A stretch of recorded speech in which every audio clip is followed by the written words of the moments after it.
Good morning. ये Tuesday morning है और ये लेक्चर रिकॉर्ड कर रहे हैं क्लास 11th के लिए। क्लास 11th में इससे पहले वाले दिन में क्या सिखाया था? तो क्लास 11th में हमने कंस्ट्रेंट मोशन स्टार्ट कर दिया है। अब कंस्ट्रेंट मोशन क्या था? तो कंस्ट्रेंट मोशन जो है वो बाउंडेड मोशन है, मतलब कनेक्टेड बॉडीज का मोशन। और कनेक्टेड बॉडीज के मोशन में मैंने आपको स्ट्रिंग कंस्ट्रेंट के बारे में बता दिया है। स्ट्रिंग कंस्ट्रेंट क्या होता है कि जो धागे का लेंथ है, धागे का लेंथ वो चेंज नहीं होता, वो हमेशा क्या होता है, यूनिफॉर्म रहेगा, कांस्टेंट होगा। तो जब भी दो ऑब्जेक्ट्स को धागे से कनेक्टेड किया हुआ है तो धागे का एक एंड जिस एक्सेलरेशन से मूव करता है, धागे के दूसरे एंड को भी उसी एक्सेलरेशन से मूव करना है या उसी स्पीड से। अगर धागे का एक एंड जिस स्पीड से मूव करता है, धागे का जो दूसरा एंड है वो भी क्या करना चाहिए, उसी स्पीड से मूव करना चाहिए। आज हम क्या करेंगे, आज हम पुली कंस्ट्रेंट के बारे में बात करने वाले हैं। पुली कंस्ट्रेंट का मतलब है, देखो एक्चुअल में दो तरह के पुलीज होंगे हमारे सिलेबस में।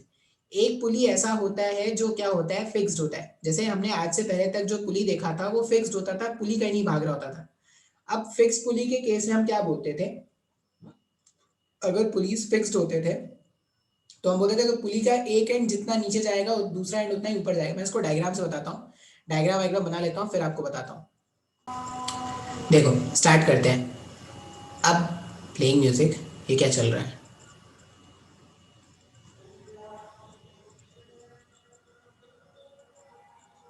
हाँ, तो अगर आप देखोगे तो ये मान लो ये पुली 1 है, ये मान लो ये पुली 2 है, और ये मान लेते हैं ये पुली 3। अब ऐसा भी गिवन है कि जो M1 है ये क्या है, पुली कंस्ट्रेंट के बारे में बात कर रहे हैं। ठीक है, तो टॉपिक का नाम लिख लेना, पुली पुली कंस्ट्रेंट।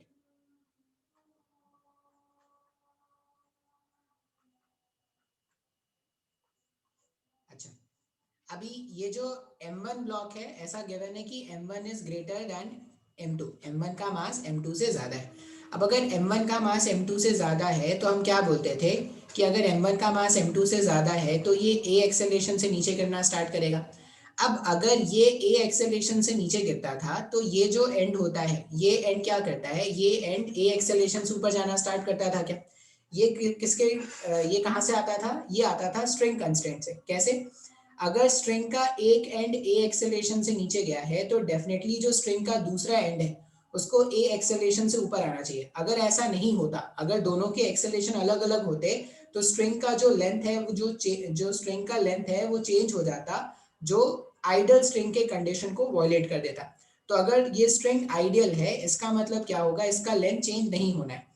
इसका मतलब जितने स्पीड से या जितने एक्सेलरेशन से ये नीचे आएगा, उतने ही स्पीड से उतने ही एक्सेलरेशन से इसको क्या करना पड़ेगा, ऊपर जाना पड़ेगा। तो ये तो हो गया फिक्स पुली की कहानी, जो अपन ने बहुत बार देख लिया है।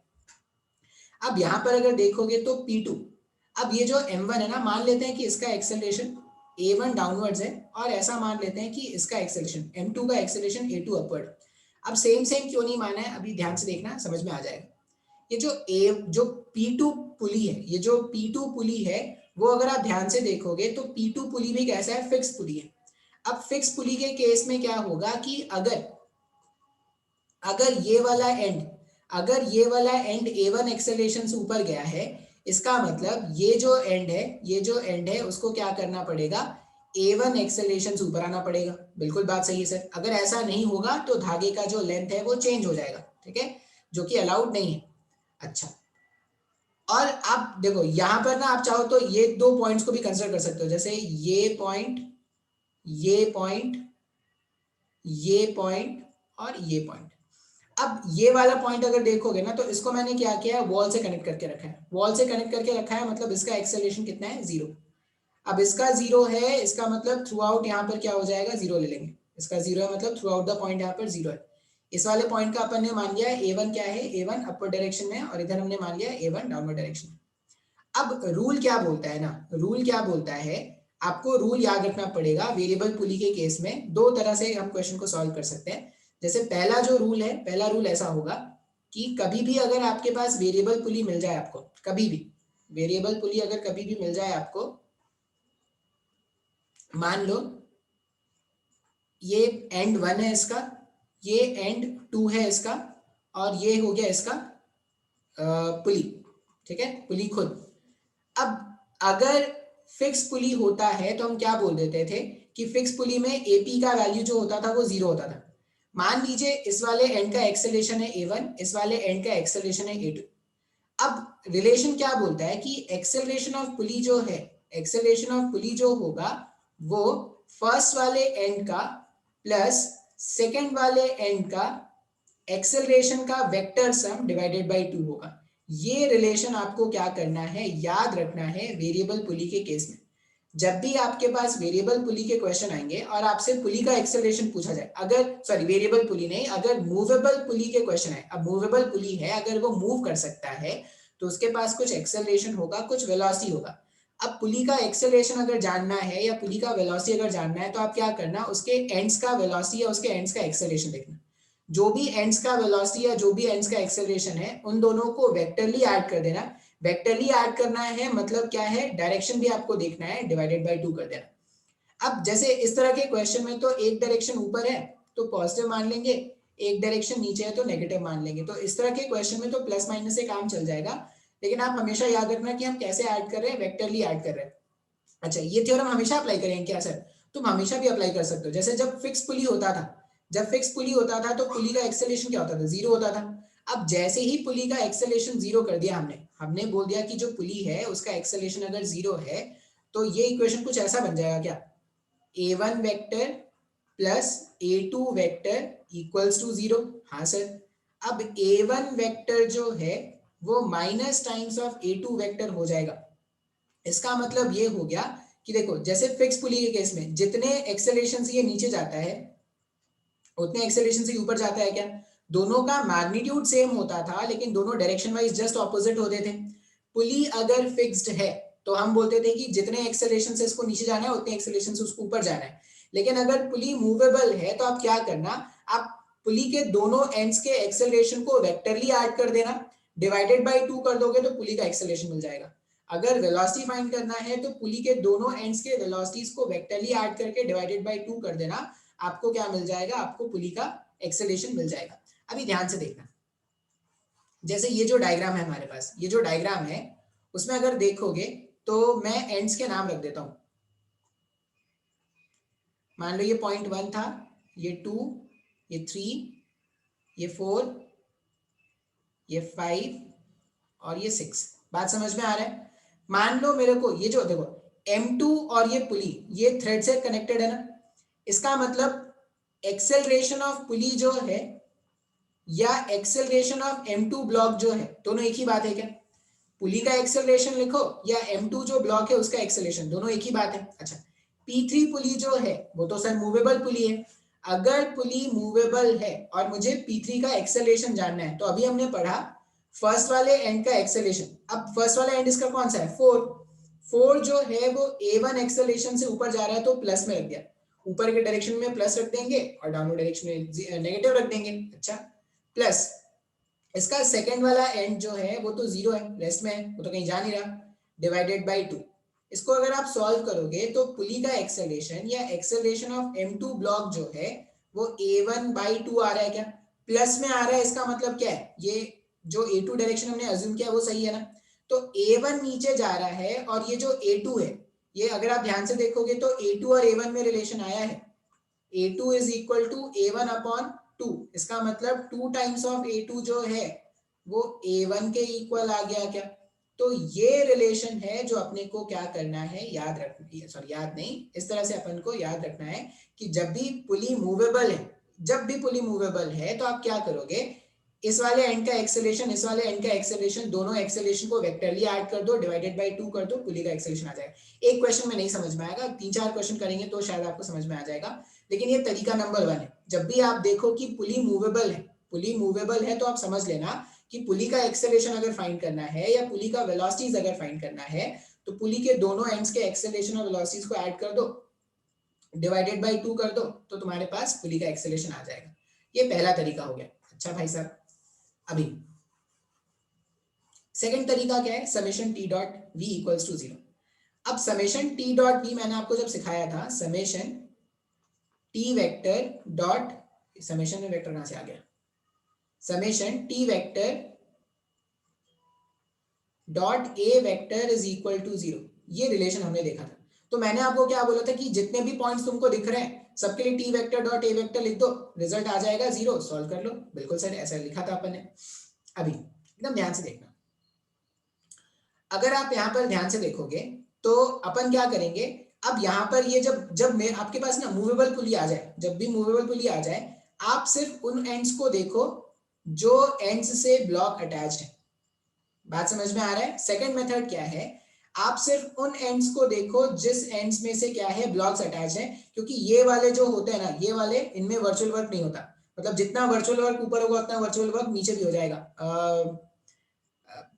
पहले अपन दिखा देते हैं कैसे, देखो पहले तो मैं टेंशन डिस्ट्रीब्यूट कर देता हूं। यहां पे टेंशन टी है, यहां पे टेंशन टी है, यहां पे भी टेंशन टी है, यहां पे भी टेंशन टी, टेंशन टी और टेंशन टी। ठीक है, अच्छा अब अगर मैं इसके लिए वर्क डन लिखूं 0.4 के लिए, ध्यान से देखना, तो वर्चुअल वर्क अगर मैं लिखूं, मतलब टी डॉट ए का अगर मैं एक्सप्रेशन लिखूं, तो टी भी ऊपर और एक्सेलेरेशन भी ऊपर, तो टी टाइम्स ऑफ ए1, ऐसा कुछ आया क्या, टी टाइम्स ऑफ ए1, टी टाइम्स ऑफ ए1 आ रहा है ऊपर के साइड में, मतलब टेंशन भी ऊपर है, एक्सेलेरेशन भी ऊपर है, तो ये आ गया प्लस में। ये इसमें तो कुछ आना नहीं है सर जी, ये तो 0 0 है। अच्छा, यहाँ पर टेंशन टी है, यहाँ पर टेंशन टी है, तो यहाँ पर जो टेंशन होगा वो ट्वाइस ऑफ टी का होगा। उसी तरह यहाँ पर जो टेंशन है वो ट्वाइस ऑफ टी का है। तो अगर इस वाले पॉइंट के लिए मैं इक्वेशन लिखूं ना, इसके लिए तो लिखने की जरूरत नहीं है, अगर आप इसके लिए लिखोगे तो देखो इसका टेंशन 2t ऊपर है, और इसका जो a2 एक्सेलरेशन था, इसका जो a2 एक्सेलरेशन, सॉरी सॉरी अपन पुली के लिए बात कर रहे हैं ना, पुली वाले इस वाले पॉइंट लेकर देखो, पुली वाले पॉइंट के लिए, ब्लॉक के लिए नहीं देख रहे, सिर्फ पुली के लिए देख रहे हैं। इस वाले पॉइंट के लिए लिख लिया, इस वाले पॉइंट में लिए 0 हो जाएगा, प्लस में 0 लिख दो। और इसका पुली वाले पॉइंट के लिए अगर देखोगे तो टेंशन 2t टेंशन नीचे लग रहा है, और ये क्या कर रहा था, a2 एक्सेलरेशन से ऊपर जा रहा है, तो ये माइनस में ऐसा हो जाएगा क्या, 2t टाइम्स ऑफ a2। अब नो डाउट अपने को ये रिलेशन पता है कि a1 जो है, a1 जो था वो क्या आया था, a1 सॉरी a2 का वैल्यू आया था a1 का आधा, ऐसा कुछ आया था क्या। तो इन प्लेस ऑफ a1, अभी बोलोगे सर आपने तो रिलेशन अभी फाइंड नहीं किया सेकंड तरीका से, फिर ऐसा क्यों यूज कर रहे हो। बस मैं ये बताने के लिए यूज कर रहा हूँ कि पुलिस के लिए अपन कुछ नहीं लिखेंगे, क्यों नहीं लिखेंगे अभी आपको समझ में आ जाएगा। a2 के प्लेस में अपन क्या कर सकते हैं, a2 के प्लेस में अपन a1 डिवाइडेड बाई 2 रख सकते हैं, ये 2 से ये 2 कैंसिल कर देंगे, तो ta1 प्लस में ta1 माइनस में रिजल्ट 0 आ गया क्या। बात समझ में आ रहा है, हाँ या ना। अब ध्यान से सोचो कि मैंने क्या बताया आपको, मैं क्या बोल रहा हूँ कि अगर मैं बात करूं पुलिस के लिए, जैसे हम अब सेकंड मेथड यूज करेंगे। सेकंड मेथड कौन सा है हमारे पास, सेकंड मेथड है variable sorry virtual work done या T dot A equals to 0, ये वाला जो मेथड है। अब ये वाला मेथड मैं कैसे अप्लाई करूँ, एकदम ध्यान से देखना मैं कैसे अप्लाई कर रहा हूँ। हमने पहले क्या बोला यहां से कि summation T dot A equals to 0, यही तो वर्चुअल वर्क, क्या मैंने इसको बताया था कंस्ट्रेंट में। अच्छा, अब क्या करते हैं, जितने भी पॉइंट्स है ना सबके लिए अपन क्या करेंगे, वर्चुअल वर्क कैलकुलेट करेंगे। तो 1 2 3 4 5 6 ऐसे मैंने मार्क कर दिया, ठीक है। ये भी पॉइंट होता 7 हो गया मान लो, जो भी है। अब सिर्फ मैं क्या कर रहा हूँ ना, मैं वर्चुअल वर्क लिखूंगा, वर्चुअल वर्क का मेथड अपन यूज करेंगे। सब अब जितने भी पॉइंट्स हम मार्क करते थे सबके लिए टी डॉट ए का वैल्यू लिखते थे। अभी मैं आपको बस बता रहा हूँ कि ये जो पुली है, सिर्फ ये जो पुली है ना, इसके लिए मैं वर्चुअल वर्क लिख रहा हूँ हर पॉइंट के लिए। 0.4 के लिए अगर आप लिखोगे तो टेंशन डिस्ट्रीब्यूट करना पड़ेगा। देखो टेंशन टी, अब ये पूरा एक धागा है, एक धागा है तो हर जगह टेंशन क्या रहेगा, सेम रहेगा, तो यहाँ पर भी टेंशन टी। इस वाले 0.4 के लिए अगर मैं लिखूंगा तो टेंशन टी ऊपर है और a1 एक्सेलरेशन भी ऊपर है, तो ये क्या आ जाएगा, प्लस में ta1 आ गया क्या, प्लस में ta1 आ गया, बिल्कुल सर। अच्छा, यहाँ पे इस वाले पॉइंट का एक्सेलरेशन कुछ है नहीं सर, अगर इस वाले पॉइंट का कुछ एक्सेलरेशन है नहीं, 0 था, तो ये क्या हो जाएगा, 0 हो जाएगा।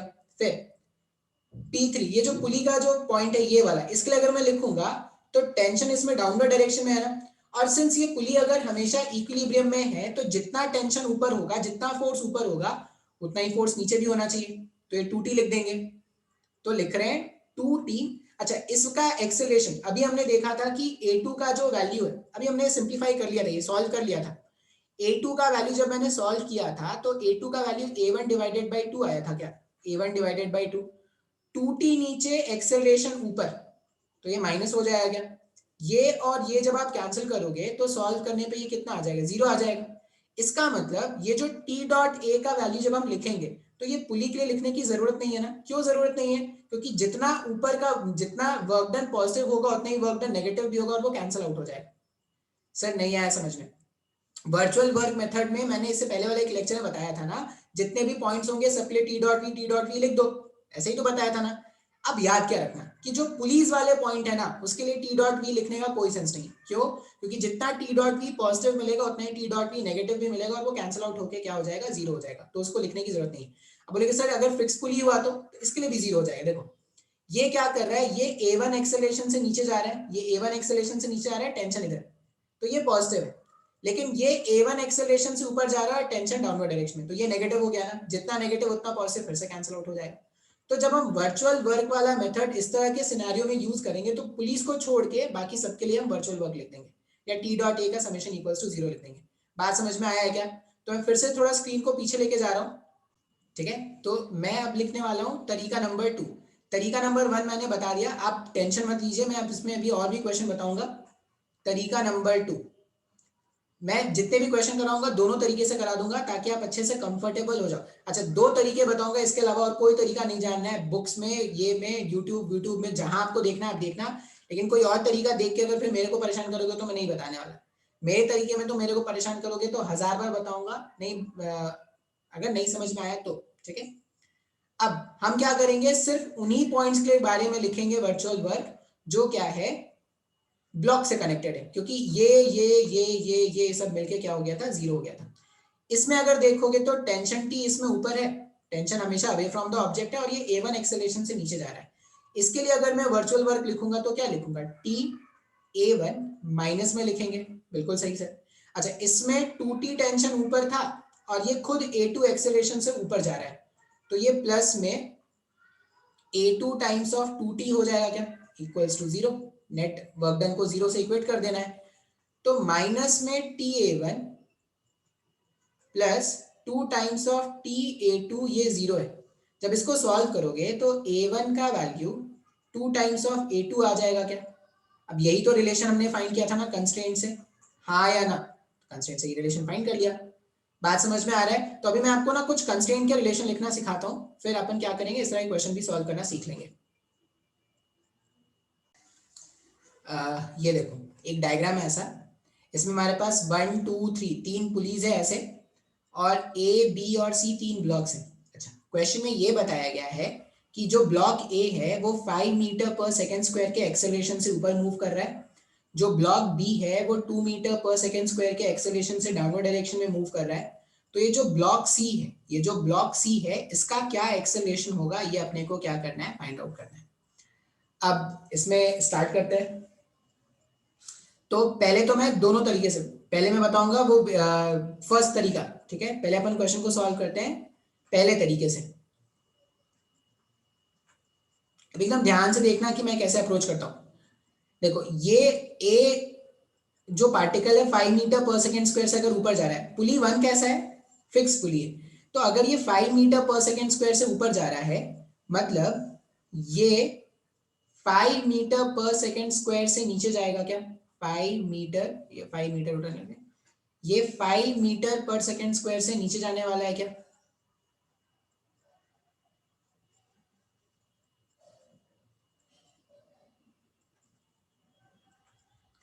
ये जो एंड है वो 5 मीटर पर सेकेंड स्क्वायर के एक्सेलरेशन से नीचे जाना है, बिल्कुल सही। अच्छा सी अपने को नहीं पता सर कहाँ जाएगा, ऊपर जाएगा नीचे जाएगा नहीं पता, तो अपन मान लेते हैं कि ठीक है भाई साहब, ऐसा मान लेते हैं कि एक्स नीचे जा रहा है, मैंने ऐसा मान लिया एक्स लेट नीचे जा रहा है। अच्छा अब अगर ये एक्स से नीचे जा रहा है तो 3 कैसा पुली था, 3 भी एक फिक्स पुली है। अगर 3 फिक्स पुली है, अगर ये एक्स से नीचे गया तो ये उतने ही अमाउंट से ऊपर जाएगा क्या, बिल्कुल सही। अब ये जो सेकंड वाला पुली है वो कैसा पुली है, तो सेकंड वाला पुली तो सर मूवेबल पुली है।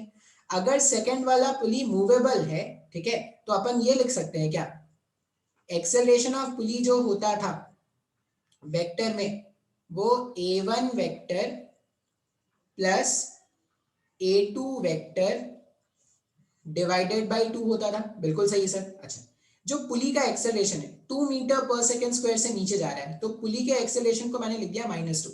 माइनस क्यों लिखा, क्योंकि वो नीचे जा रहा था। देखो जितने एक्सेलरेशन से बी नीचे जाएगा, ये सेकंड वाला पुली भी तो उतने ही एक्सेलरेशन से नीचे जाएगा, क्योंकि बी और पुली 2 जो है वो बांधे गए, इक्वल्स टू A1। इसका जो पहला ब्रांच है वो क्या कर रहा है, 5 मीटर पर सेकेंड स्क्वायर से नीचे जा रहा है क्या, तो A1 भी लिख दिया -5। अब आपको याद होना चाहिए कि हमें वेक्टर एडिशन करना है, इसलिए मैंने -5 लिखा है। फिर जो सेकंड एंड है वो क्या कर रहा है, x metre per second square से ऊपर जा रहा है क्या, तो प्लस में लिख दिया x डिवाइडेड बाई 2। ये -2 वाले, सॉरी ये 2 वाले टर्म को जब मैं उधर भेजूंगा तो -4 is equal to -5 plus x।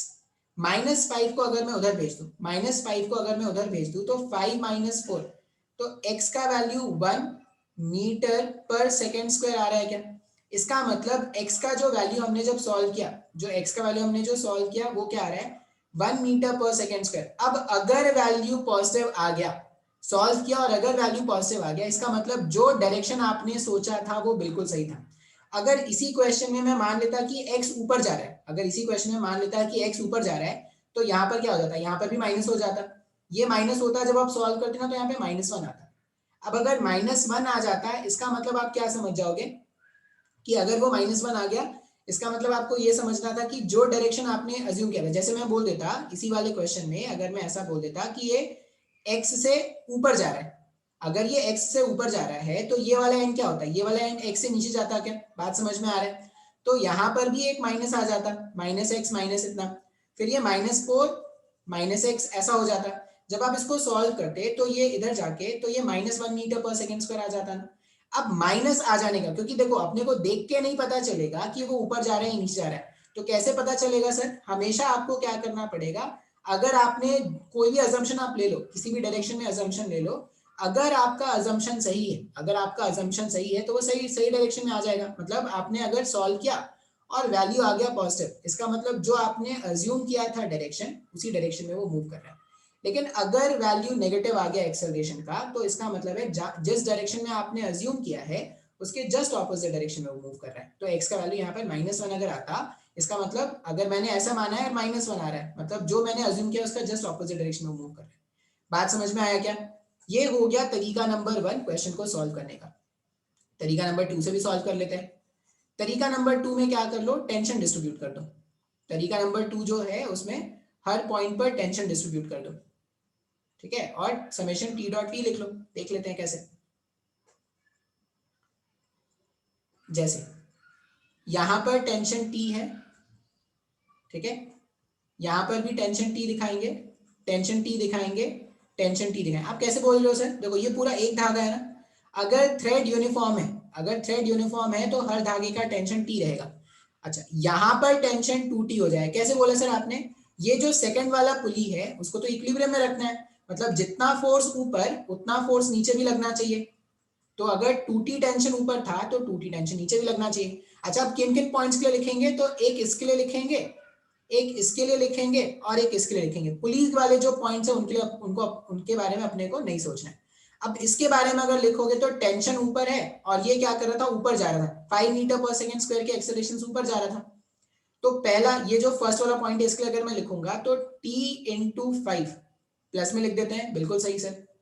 अच्छा इसके लिए अगर मैं लिखूंगा तो देखो इसमें 2t का जो टेंशन है, 2t का जो टेंशन है वो ऊपर है लेकिन वो नीचे जा रहा है, तो ये हो जाएगा माइनस में 2t इंटू 2 लिख सकते हैं। अच्छा इसका अपने को पता नहीं, इसका अपने को पता नहीं तो कुछ भी मान लो, नहीं पता मान लेते नीचे की तरफ जा रहा है x से, मान लेते हैं कि x से वो क्या कर रहा है, नीचे के साइड में जा रहा है। अब अगर इसके लिए लिखेंगे तो टेंशन ऊपर x नीचे, तो माइनस में t इंटू एक्स आ गया इक्वल्स टू 0। अब ध्यान से देखो t t t अगर मैं कैंसिल कर दूं तो 5 minus 4 is equal to x आ रहा है।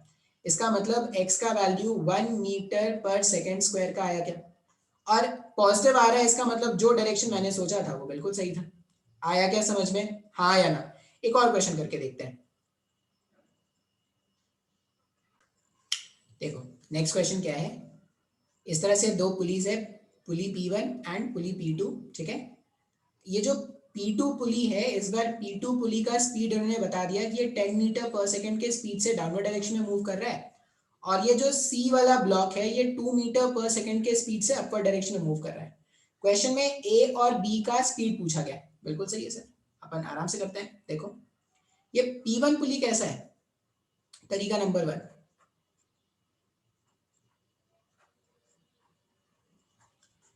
ये जो P1 पुली है अगर आप ध्यान से देखोगे तो P1 पुली तो फिक्स्ड है सर। अब अगर ये पुली 10 मीटर पर सेकेंड से नीचे मूव कर रहा है, इसका मतलब ये जो पॉइंट है, ये जो पॉइंट है जो पुली से कनेक्टेड है धागे का, वो भी तो 10 मीटर पर सेकेंड से मूव कर रहा है। अगर ये 10 मीटर पर सेकेंड से नीचे नीचे गया, इसका मतलब ये 10 मीटर पर सेकेंड से ऊपर जाएगा क्या? हाँ सर, अगर ये 10 मीटर पर सेकेंड से ऊपर गया तो इसका तो अपने को स्पीड मिल गया ना 10 मीटर पर सेकेंड। तो ब्लॉक ए का जो स्पीड है वो 10 मीटर पर सेकेंड का अपर डायरेक्शन है, ठीक है। अब अगर ब्लॉक बी का फाइंड करना है तो ये जो ब्लॉक बी है, ये ब्लॉक बी कैसा पुली है, तो मूवेबल पुली है। मूवेबल पुली में हमने पढ़ा है कि स्पीड ऑफ पुली जो होगा वेक्टर में, वो हो जाएगा फर्स्ट वाले ब्रांच का स्पीड प्लस सेकंड वाले ब्रांच का स्पीड डिवाइडेड बाई 2, लिख सकते हैं ऐसा। अच्छा, पुली का स्पीड क्या है, 10 मीटर पर सेकेंड डाउनवर्ड है तो -10 लिख दो, 10 मीटर पर सेकेंड डाउनवर्ड है तो -10 लिख दिया। अच्छा, इसका जो फर्स्ट ब्रांच है, मान लो ये बी वाला पॉइंट, इसका क्या स्पीड है अपने को नहीं पता, मैं मान लेता हूँ कुछ भी मान लेते हैं, ऊपर नीचे जहां मन करेगा वहां पर मान लेते हैं, ऊपर मान लेते हैं एक्स, ऊपर एक्स मान लिया अगर, तो ऊपर एक्स मान लिया तो ये क्या हो जाएगा, प्लस में एक्स, ऊपर एक्स मान लिया तो प्लस में एक्स, इसका क्या हो जाएगा प्लस में 2 डिवाइडेड बाई 2 लिख दो, लिख सकते हैं ऐसा। ये 2 को इधर भेज दो, तो -20 जो है वो x प्लस 2 के इक्वल आ रहा है। 2 वाले टर्म को अगर मैं इधर भेजूं तो ये x इज इक्वल टू, ये 2 वाले टर्म को जब इधर भेजा गया तो -22 आ रहा है क्या? अब -22 का मतलब क्या है सर, -22 का मतलब ये है कि जिस डायरेक्शन में आपने सोचा है ना कि वो जा रहा है, उसके जस्ट ऑपोजिट साइड से मूव कर रहा है। मतलब ये एक्चुअल में ये जो बी वाला पार्टिकल है वो 22 मीटर पर सेकेंड से डाउनवर्ड डायरेक्शन में जा रहा है। तो आपके पास आ गए दोनों वैल्यूज, तो ये मेरे पास तरीका नंबर 1 था। सेम क्वेश्चन को अगर मैं तरीका नंबर 2 से सॉल्व करूं, सेम क्वेश्चन को अगर मैं तरीका नंबर 2 से सॉल्व करूं, तो एक तो मैं इस वाले पॉइंट के लिए लिखूंगा, एक इस वाले पॉइंट के लिए लिखूंगा और एक इस वाले पॉइंट के लिए लिखूंगा। एकदम ध्यान से देखना टेंशन कैसे डिस्ट्रीब्यूट करेंगे। ये पूरा एक थ्रेड है क्या? अगर एक थ्रेड मतलब एक टेंशन, तो tension T, tension T, tension T, tension T. अच्छा, ये टी है, ये टी है, तो यहां पर ट्वाइस ऑफ टी, यहां पर ट्वाइस ऑफ टी, यहां पर ट्वाइस ऑफ टी और यहां पर twice of T. Tension distribute कर दिया। आई होप टेंशन डिस्ट्रीब्यूट करना आप सबको आप सबने सीख लिया होगा अभी तक। अब इस वाले पॉइंट के लिए अगर मैं लिखूं तो ये क्या कर रहा था, ये पार्टिकल ए जो है, पार्टिकल ए जो था वो क्या कर रहा था, पार्टिकल ए के बारे में तो जान ही गया ना, ये तो देख के बता सकते हैं कि अगर ये जो पुली 10 मीटर पर सेकेंड से नीचे जा रहा है तो ये 10 मीटर पर सेकेंड से ऊपर जा रहा होगा। तो पार्टिकल ए के लिए अगर मैं लिखूंगा तो 2t का टेंशन था और ये क्या कर रहा था, ये 10 से ऊपर जा रहा है, तो टेंशन भी ऊपर है और मूवमेंट भी ऊपर है, तो दोनों को मैंने प्लस में रख दिया। फिर मूवेबल पुली वाले के लिए केस में तो लिखते नहीं अपन, सी वाले पॉइंट पे अगर लिखेंगे तो टेंशन ऊपर और ये भी ऊपर जा रहा है, तो यहाँ पे भी लिख लो टेंशन टी इंटू 2 प्लस में लिख लिया। बी वाले पॉइंट पे अगर देखेंगे तो अब इसको कहीं पे ही मान लो, ऊपर मान लो नीचे मान लो कहीं पे ही मान लो मैंने ऊपर माना था, अगर मैं ऊपर मानूंगा तो क्या हो जाएगा, प्लस में T into X equals to 0 हो जाएगा, टी टी टी कैंसिल कर दो, तो x का वैल्यू -22 आ गया क्या? अब -22 आने का मतलब है कि जिस डायरेक्शन में हमने माना था उसके जस्ट ऑपोजिट सेंस में मूव कर रहा है। तो इस तरह से क्वेश्चन में कंस्ट्रेंट का इक्वेशन लिखते हैं। अब सिर्फ कंस्ट्रेंट का इक्वेशन लिखना ही हमारा काम नहीं है, अपने को एग्जाम में क्वेश्चन भी सॉल्व करने को आता है। कैसे क्वेश्चन आते हैं सॉल्व करने को, तो वो बताते हैं।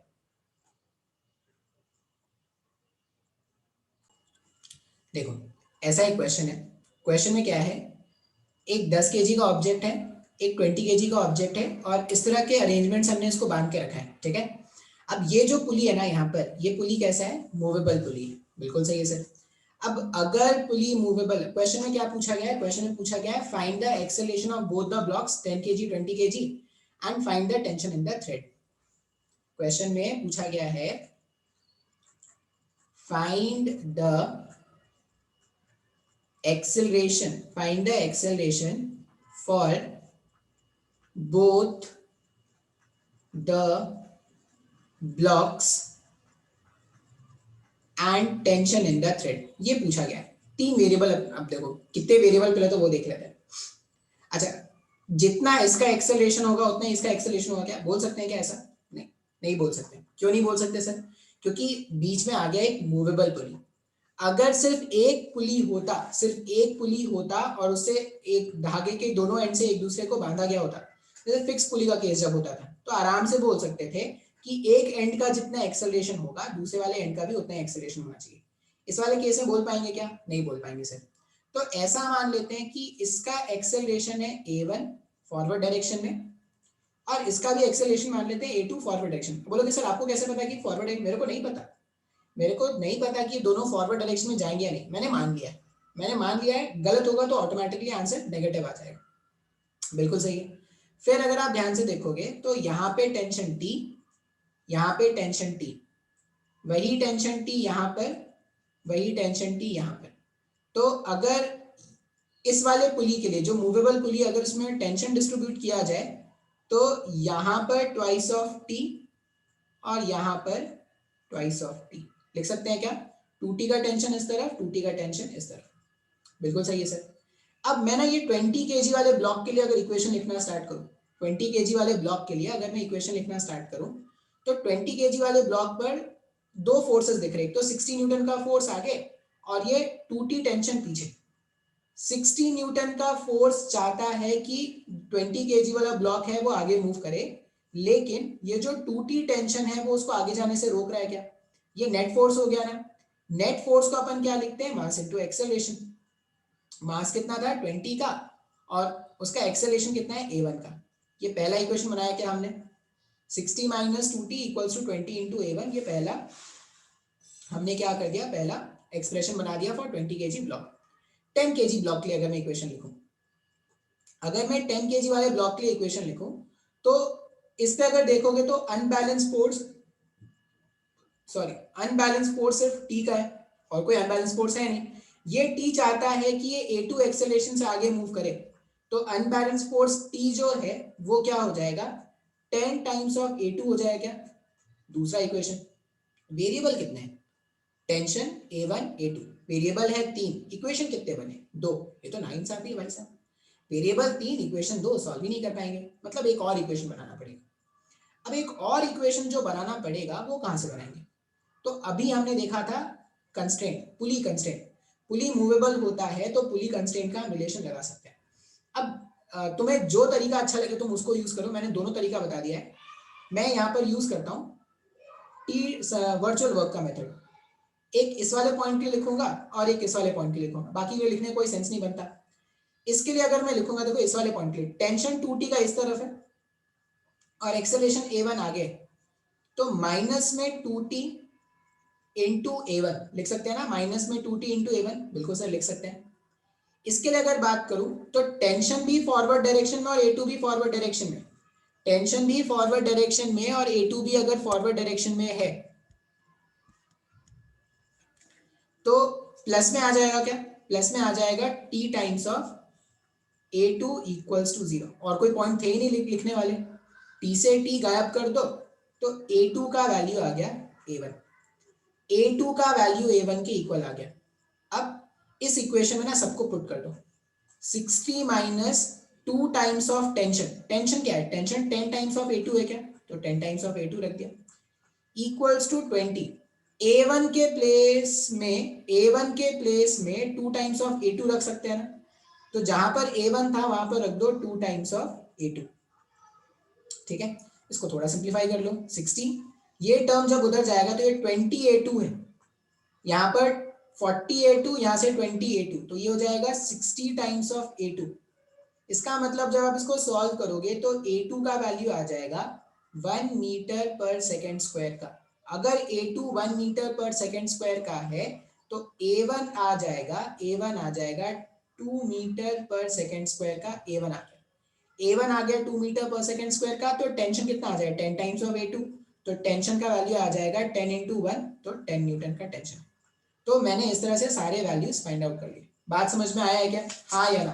तो कोई ज्यादा टफ क्वेश्चन इस आपके एग्जाम में आएंगे नहीं। एक और क्वेश्चन है वो करा देता हूँ, ठीक है?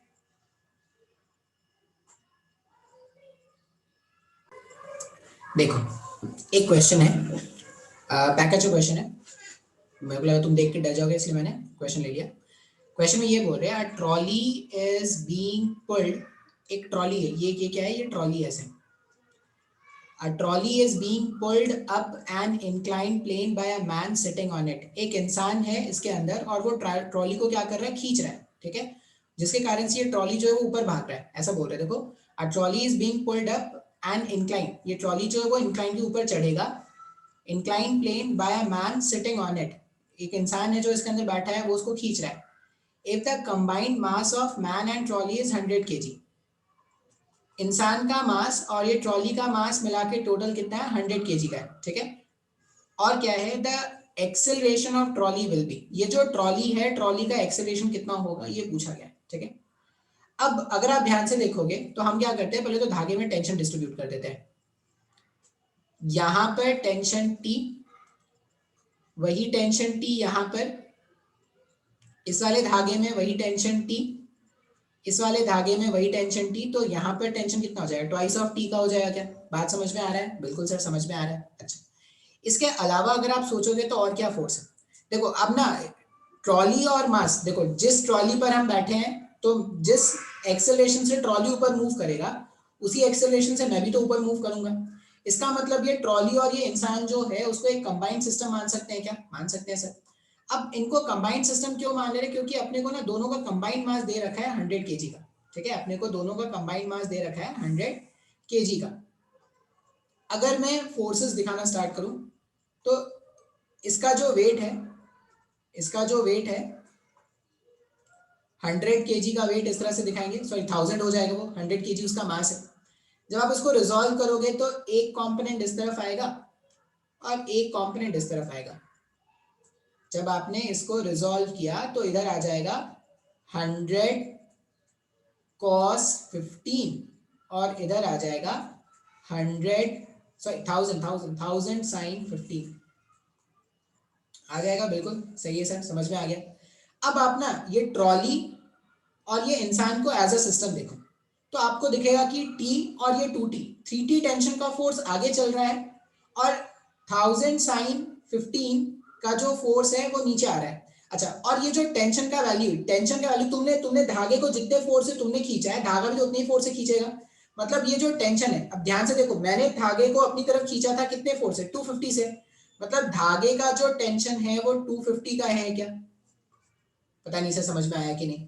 देखो ये धागे को पकड़ के खींच रहा है तो तुमने धागे को जितने फोर्स से अपनी तरफ खींचा है धागा भी तो तुमको उतना ही फोर्स से खींचेगा ना। मतलब टी का वैल्यू कितना है, टी का वैल्यू जो है वो है 250 का। ये जो टी है, टी का वैल्यू कितना है, 250 का हमारे पास टी का वैल्यू है। तो अगर मैं इसको सिंप्लीफाई करूं तो अपन क्या करेंगे, टी का फोर्स इस तरफ और 2T का फोर्स इस तरफ, तो नेट फोर्स अगर देखोगे ना इसमें तो नेट फोर्स कितना है, 3T का टेंशन है जो उसको आगे ले जाना चाह रहा है और 1000 sin 15 का जो कंपोनेंट है, 1000 sin 15 का जो कंपोनेंट है वो रोकने की कोशिश कर रहा है। T और ये 2T 3T का टेंशन आगे ले जाने की कोशिश कर रहा था और 1000 sin 15 का जो कंपोनेंट है रोकने की कोशिश कर रहा है। फिर भी वो जो 100 kg का सिस्टम है, कुछ एक्सेलरेशन से चलेगा। T का वैल्यू क्वेश्चन में कितना है, तो 250 का है, तो 3 into 250 कितना हो जाएगा, 750 माइनस 1000 into sin 15 का वैल्यू उन्होंने 26 का दे रखा है तो ये 260 हो गया क्या, इक्वल्स टू 100 into a हो जाएगा। 750 माइनस 260 अगर करेंगे तो 750 में अगर 200 हटाते तो 550 होता, तो 490 आ रहा है, 490 इक्वल्स टू 100 a के इक्वल आ रहा है। मतलब a का वैल्यू कितना आ जाएगा, 4.9 मीटर पर सेकेंड स्क्वायर, ये आंसर है।